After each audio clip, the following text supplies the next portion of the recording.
speak loud enough not to even use this microphone.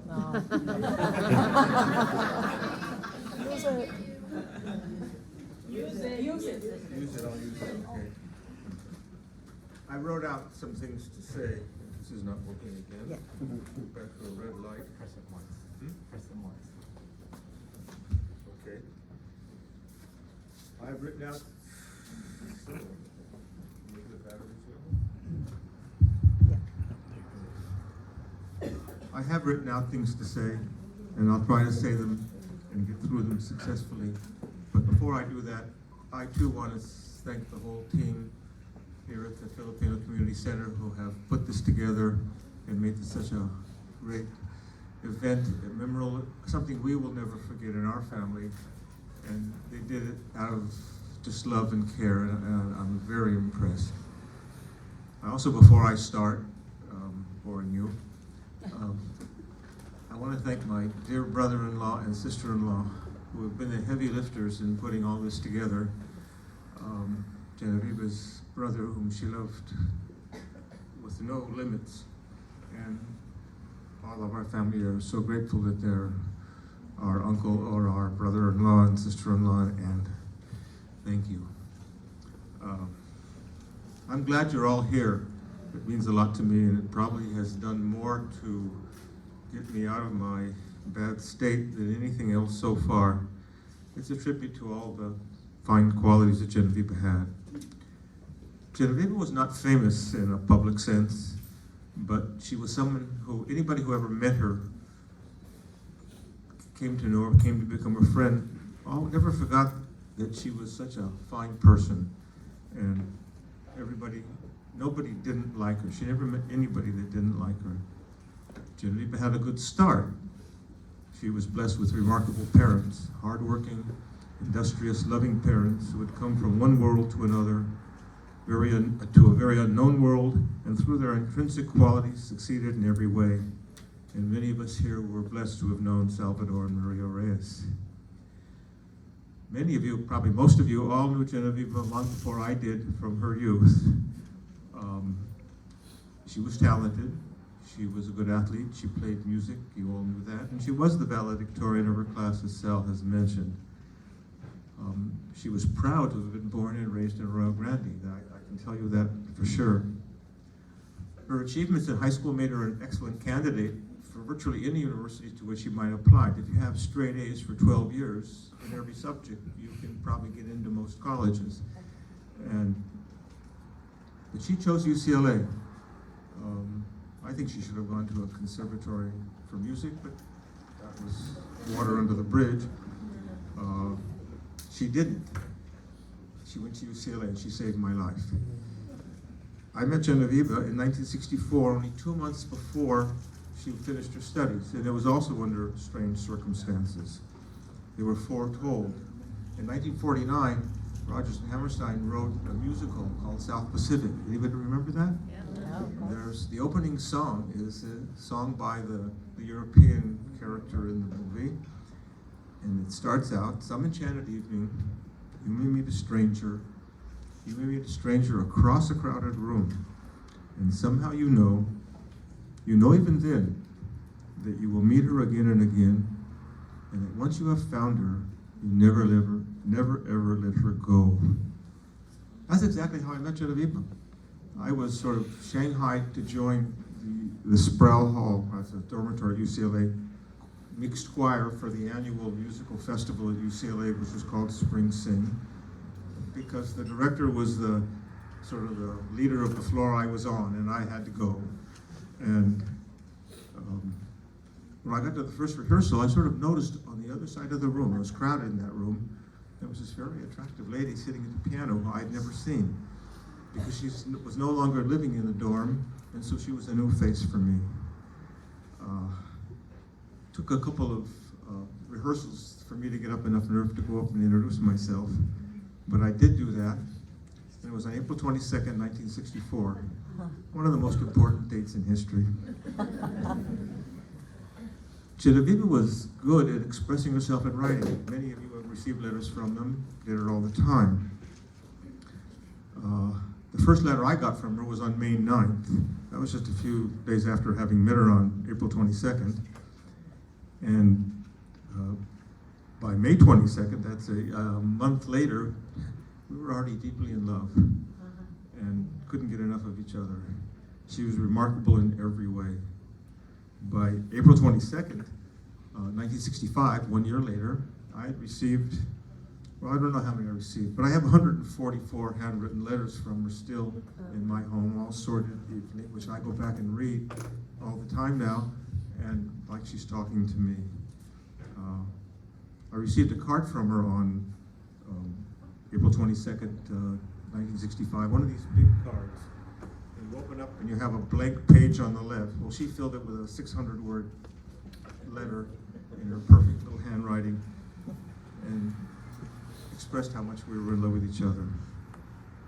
We were married on September 15th, 1965, and as Villanueva noted, we were blissfully married for 56 years. We never had an argument, almost never disagreed on anything, just seemed to understand what we wanted to do. That was 20,484 days, and every one of those days was important to me, and I never let her go. Before meeting Genoveba in 1962 and 1963, I had made this venture to Israel, maybe because I was doing so badly in college, but I was very impressed on the effort being made by the people who had survived the Holocaust to build a new nation, and it just sort of consumed me. And I didn't know whether I should tell Genoveba all this when I met her. I probably didn't tell her until the second hour of our first conversation, but it was always there. And I was still studying when we married. She got a PhD, that's a putting hubby through. And it was at that time in 1970, we needed to, when I finished in 1970, the issue became critical. Are we going to make our life in California, or are we going to go and try out this new place? And Genoveba finally agreed that we'd give this new place a try. And how did she tell me this? She wrote me a letter.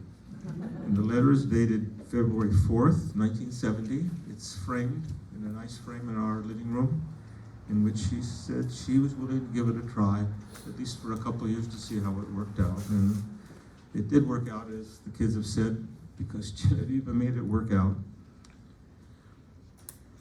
We left for Israel on August 15th, 1970. I don't mean to be so long or talk so much here, but I wanted to talk to you about what happened to Genoveba when she moved to Israel. So please bear with me.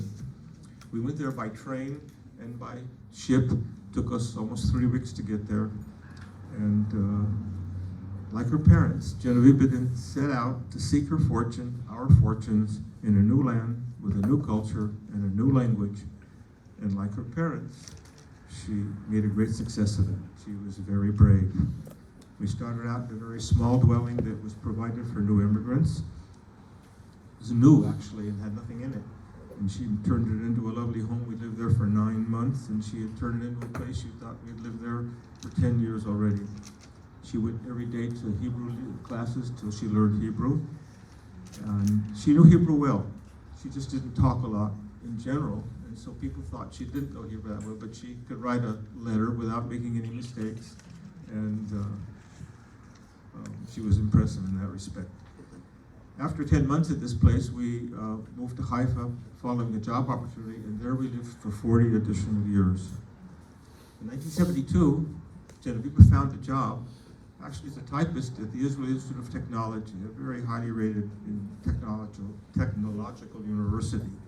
It didn't take them long to realize that she could do a lot more than that, and she, by the time the end of the year came around, 6-7 months, she was already editing most of the papers that had been written by scientists for whom English was a second language, and they needed to get this draft of a scientific document into a scientific journal as if the English was the first language, and Genoveba could do that. But early in 1973, January 3rd, very important date, Avinon was born, and Genoveba decided she's entitled to a maternity leave, and she decided at the end of the maternity leave she would not go back to work.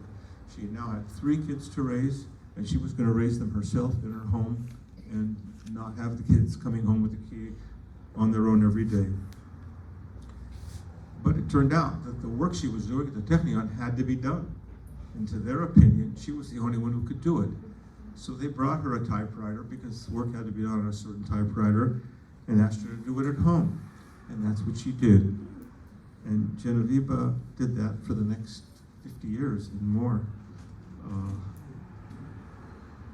She became a pioneering working mother working at home as opposed to working out of the home. Since she was at home, in 1974, she took on another little gig. She started a 15-year stint where she would teach English to all the kids in the nearby school who knew English, because the English lessons given to young Israeli kids in the 4th grade is not on a level that an English speaker is not going to cut up in class. And so every day there was an English lesson. They would all leave, all these 10, 12, sometimes 15 kids, come across the street, meet in Genoveba's living room, and she would give them an English lesson. And there are those who say that they know English well today because of Genoveba. In 1975, we had another great blessing when Abigail came along. In 1984, computers entered her life, and business became even more frantic because Genoveba, through the help of a friend, was the only one who had a word processing program that could type math and chemistry and all kinds of scientific documents that typewriters or simple word processors couldn't. And so Genoveba rebranded her home office as Viva Scientific Word Processing Services, and she continued with that for another 35 years. I don't think I have it written, but Genoveba actually was working on a professor's biography up till 2 weeks before she went into the hospital, when she sent him pages 875 to 1089, which she had worked on. And then just a week later, she was in the hospital.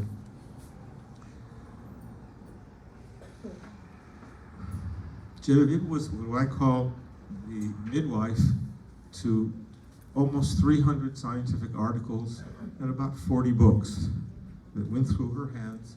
And if you put Genoveba Breitstein in the Google search, you just get one after the other acknowledgments by the authors of these books to the fine work that Genoveba Breitstein did for them. We didn't live on a farm in Haifa, but we did live in 2 dwellings that were actually bordered by open space. And in the last 10 years of our life, we actually lived in a single-family home on our own lot, and Genoveba declared she would never leave. In 50 years in Israel, we were blessed to be able to travel a little bit. When Genoveba became the executive secretary of the Middle East Cancer Consortium, a group of all of the nations in the Middle East, even those that are warring with each other, working together on matters of solving cancer problems. The director was an Israeli. She did all this work at home, but she ended up going to France and to Cyprus and to Egypt and to Jordan and all the other places to run conferences for this group. Family was central to Genoveba. It says in the Bible that in the creation started at night, and the end of the first sentence is one evening, one day. It was night and it was day, one day. And the Jewish tradition is, therefore, that every holiday starts at the evening before. Saturday is the Sabbath, the Shabbat in Hebrew. It starts on Friday night. And Genoveba decided that we would have a festive family dinner on Friday night. And she started in 1970. We were just 4 people. And the last festive dinner she served was 2 weeks before she went to the hospital. There were 18 people around the table. There were 2,500 Friday nights in 50 years, and Genoveba probably served a festive dinner on 2,200 of them, because there were times we were here or other places and it got skipped. We wouldn't start eating until we had a little ceremony, as in Jewish tradition, even though we're not terribly religious people. We would have a blessing over wine and bread, and then we would read her biography, which is written in the Bible. Not everybody has a biography in the Bible, but she does. It's the last 22 verses of the book of Proverbs. Go home, look it up. The last 22 verses in the book of Proverbs, 22 couplets, It's an exact description of Genoveba. I won't tell you. You have to go and look it up. Today, with Genoveba not here, but yet the family tradition still here, Aviva and Avital, Avinom's wife, and Abigail still continue to help prepare and bring dinner every Friday night. It's just a permanent item on the family's calendar. We go to Lola and Saba Steve's, Grandpa Steve's, for dinner on Friday night and spend the night and the whole evening into the evening. I would like to skip back now, and please bear with me, to June 7th, 1964. June 7th, 1964, Genoveba, along with her very close friend Sally Ogan, were in Mexico. They had gone there for a post-graduation trip. There's a picture of it over there. And she wrote me a letter. She always wrote letters. And Genoveba graduated well. She spoke languages, and she even had a job offer or an interview offer in Washington, D.C., I think for the American Organization of American States. But I had asked her before she went to Mexico the day before, what are your goals? What do you want to be? What is your professional goal? She didn't answer, but on June 7th, she wrote me a letter. I actually have that letter here, right there. And this is what she said in the letter, referring to the fact that I kept asking her this question. She started to write about the many, many times in her life she used to go to the creek behind the house at their home and just sit there and ponder life, how does she put it, just to think about her future in the world. She said this in the beginning of the letter, and I'm quoting from the letter.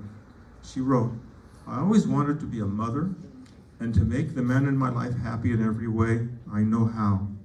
I guess that's just the way a farmer's daughter thinks. I wouldn't mind living on a farm for the rest of my life and raising my kids in the wide open territory. I think that's one of the most beautiful places to grow up, with nature all around you all the time.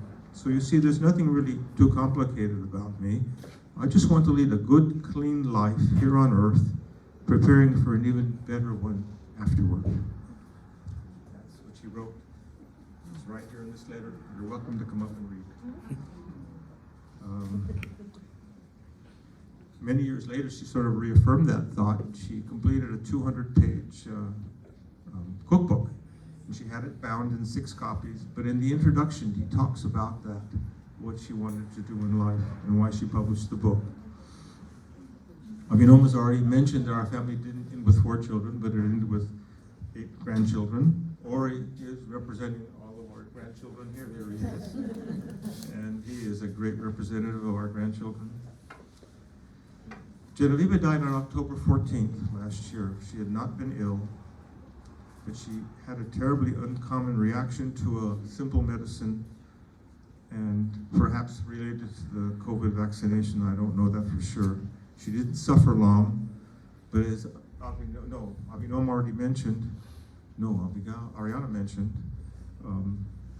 the nurses constantly commented how she endured great pain quietly without complaint.